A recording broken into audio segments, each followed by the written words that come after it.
Hello guys! In this video I'm going to show you how to create a to-do list on the Pregnancy Plus application.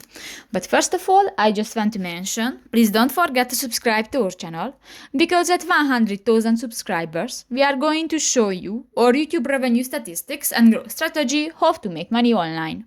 So let's jump into it. First of all, open the application on your device.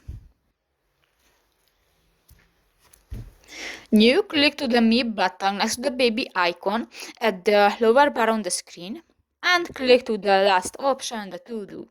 And here you can find you can edit the weeks and you can find different options. For example, buy a journal to start a pregnancy diary and find yummy recipes for non-alcoholic cocktails and others. And if you want to add one item to your to-do list, just click to the plus icon.